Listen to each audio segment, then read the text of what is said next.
Okay. Still doing good on everything. Now that I've cleared that out. So we are already in early autumn.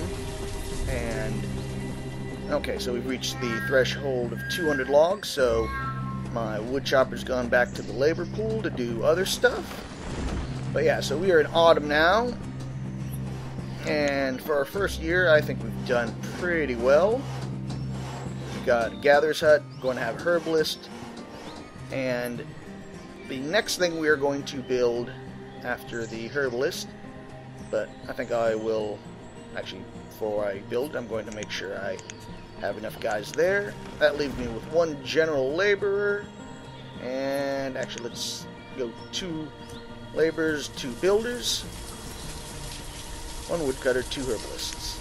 And let's make sure we have a good stockpile of herbs in our storage barn, because later on you can trade them when you build a trading dock on the river. So I always like to have a good amount on hand, because it's a pretty easy resource to get, and you don't have to worry about it regrowing like you would trees, boulders, and you don't have to really refine it for anything. Okay, so I closed my window again, damn it. Okay, we are late autumn, so we are almost to winter.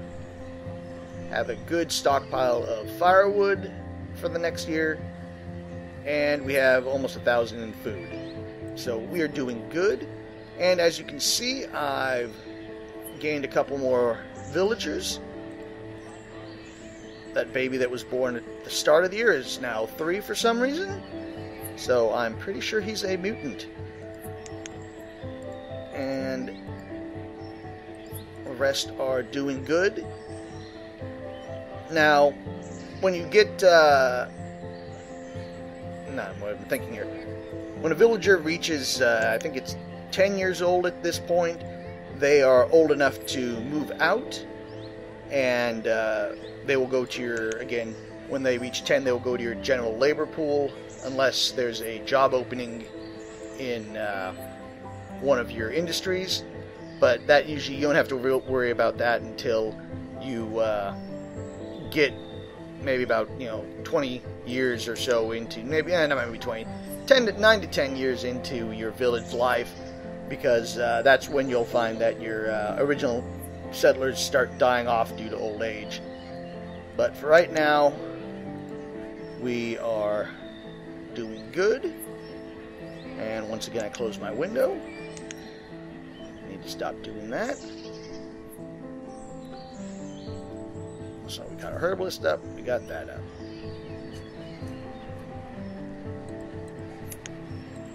Keep clicking that to close. Let's get into autumn, not autumn, into winter, so I can show you what it is.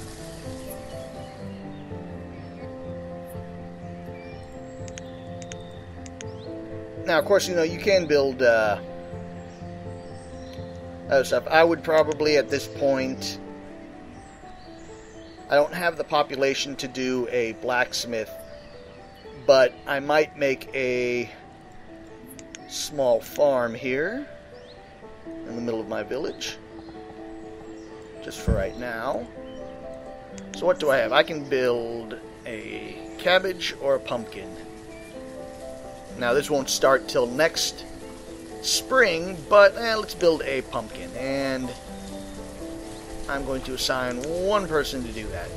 Just like other ones, after the harvest, your farmers go back into the labor pool and can be used for other activities during the winter. It's raining again. Assistants seem to be doing good. Okay. Now, the other thing you're going to want to do to have a successful village is, of course, keep increasing your population. But the problem you'll run into is if, I build 3 additional houses, while, those will get filled up by the children of the original families rather quickly, you know, the problem you're going to run into is then they're going to have 2 or 3 children, and then they're going to have 2 or 3 children. And the problem you run into is that you'll outstrap your original food suppliers, but you have to wait until the children grow up to be 10 to have them in your label pool to, you know, allow them to do, you know, build buildings or whatever, what have you. So, you know, the rule of thumb I've found is to build 1 house a year after your initial houses. So I'm going to build an additional house right here. So that gives you probably, you know, depending on if you have people ready to move in right away, which it looks like I have Lander here who will probably move into this house, but he's not married yet, so he'll have to wait for probably Jaden's to turn 10, which makes her an adult. This is the medieval world after all. And then they will move probably both in this house and start having kids, which then frees up these 2 houses to have another kid. You know, I found that, you know, even though you have options to have 3 additional people in the house, I've never had more than, you know, the 5 people here. So it's usually going to be a mother, father, or father, mother, and then 3 children.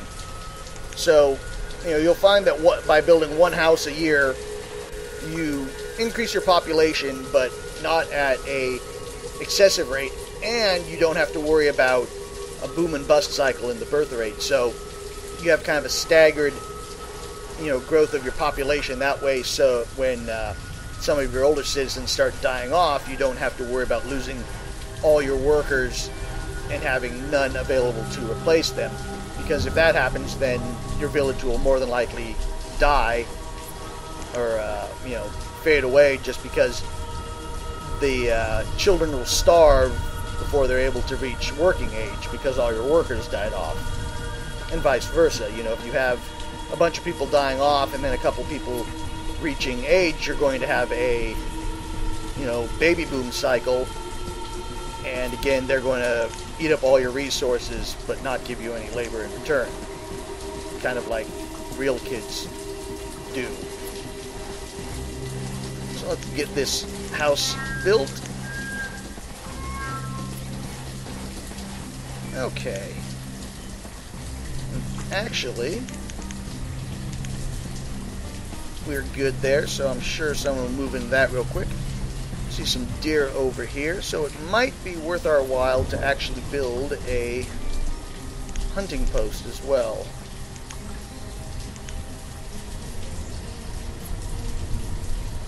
And let's see, I still only got 1 guy, so nope, I don't really have the labor to build a hunting post at this moment. So let's just fast forward through our winter here.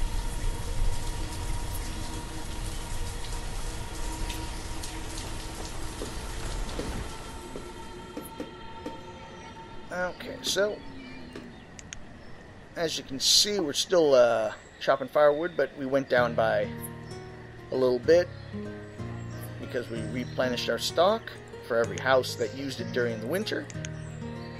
Still have a good selection of food, as well as tools. I'm running out of, you know, clothes, but again, that's not as important at this moment. You know, and I don't have a ready-made supply of stuff to replace them with either. Not going to get that until I start building some of the more advanced buildings. But is anyone moving to this house yet? Okay, yeah, like I said, Landers. And Jaden's, I'm sure, is going to turn 10 any minute now. Let's speed that up until that happens.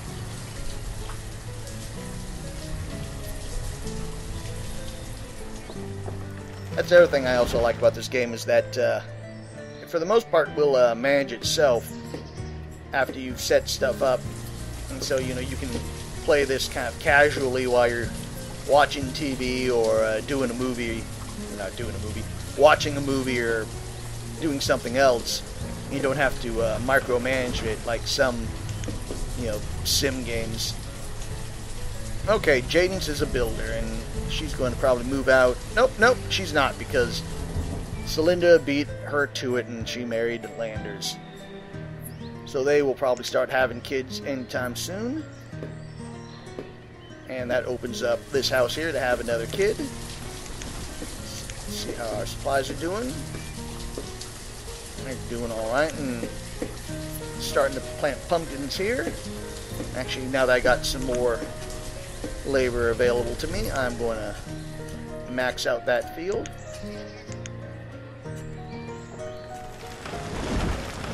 And I'm going to build that hunting post I thought I was going to build earlier. There we go. So that will start to provide a little meat in my settler's diet, and will also provide leather to build leather clothes later on. There we go. And as you can see, pumpkins are starting to be grown. So that is basically, how you'd really want to start your village in the game. One house a year, basically start out with the industry of woodcutter, herbalist, and gatherer's hut. And then probably go from there. If you're playing on hard, you're not going to have the seeds available here. So you won't be able to build a farm.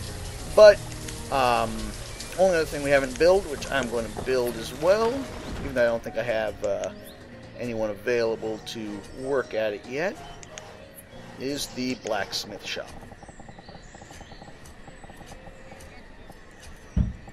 Okay. And let's just put one person as a hunter at the moment. So, what's our labor pool look like? Okay, so I got 2. So yeah, I'm going to do it that way because I need to preserve stone low. So yeah, use most of the rest of our stone here. Ooh, actually, I need to get some more stone. Let's send our guys to go gather some stone. Let's gather that stuff right there. And those right there.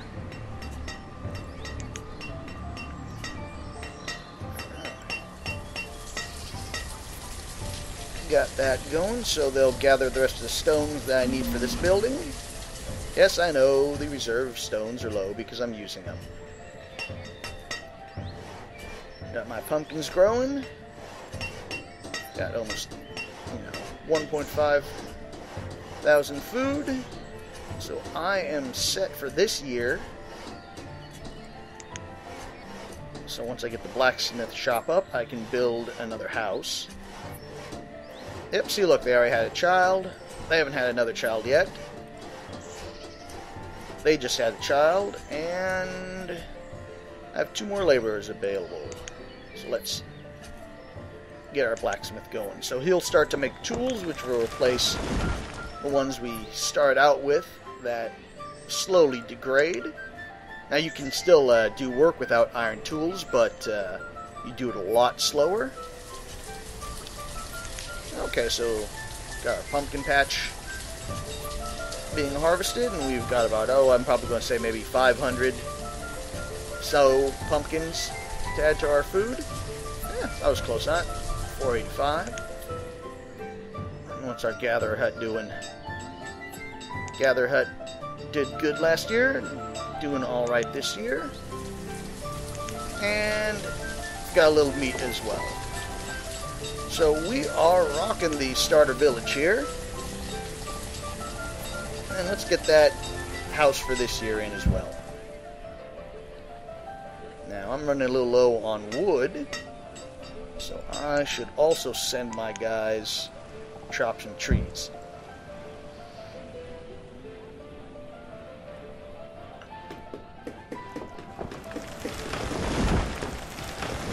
There we go.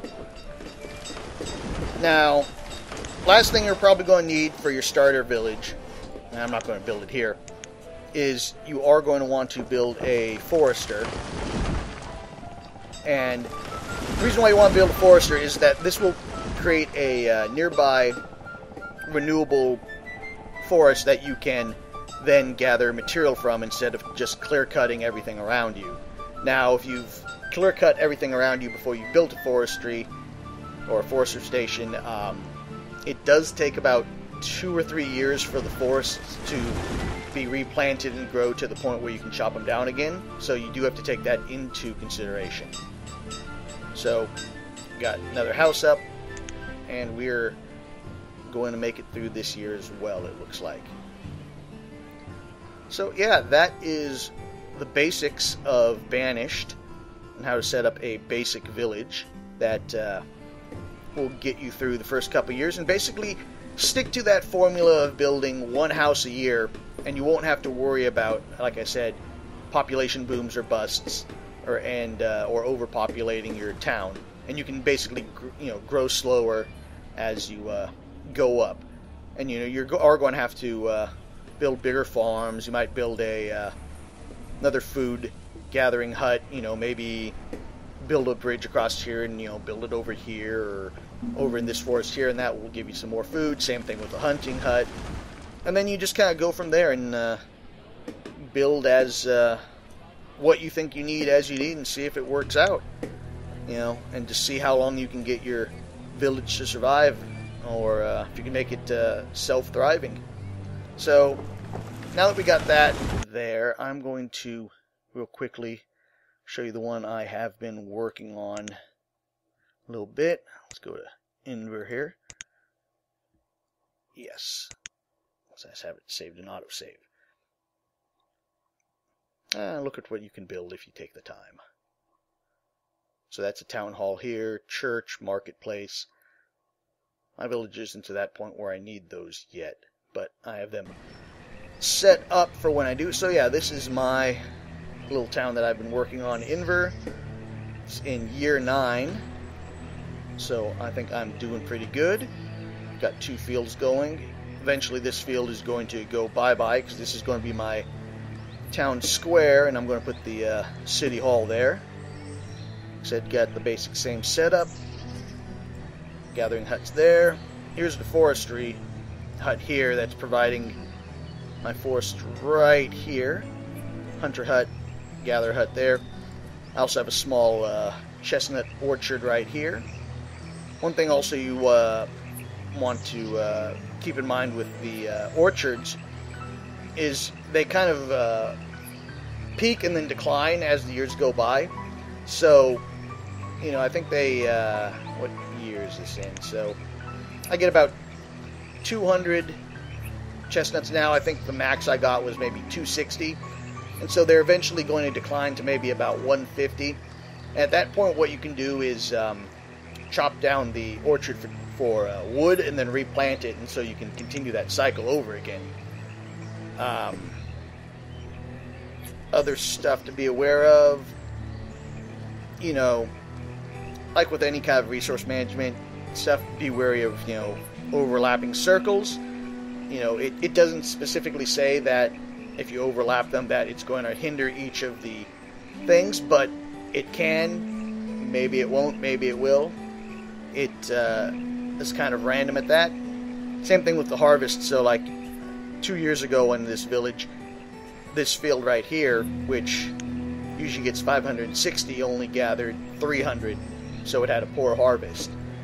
So that's why you have to make sure you have a very good stock of food, because you will run into the poor harvests and stuff. Right here I've got my trade port up, so one of these days I get a trader coming up through the lake here.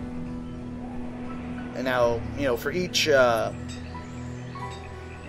trading port you'll get one trader I get about 1 trader a year for this trading port, and it's from 2 different towns. So one of them sells me livestock, the other sells me vegetables and seeds.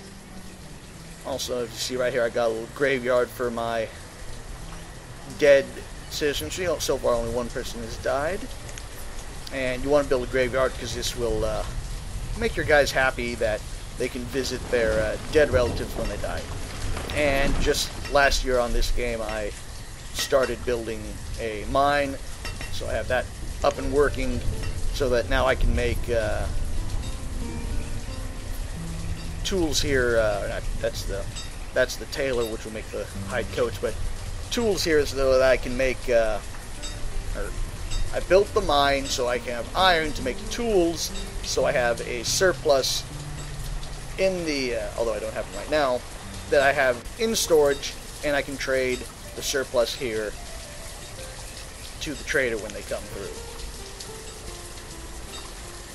So yeah, that is the basics of Banished. Like I said, if you like kind of casual gaming or a medieval-based themed kind of town creator, might be up your alley. For an indie game, I think it is very well done. And it was done by a one-man team, so that is also impressive. And I think it's a game that might be worth your time if you like city builders, as good ones I find are kind of few and far between. So, I'm Ducknuck84, this is Banished. Hope you all enjoyed, and I will see you in the next video.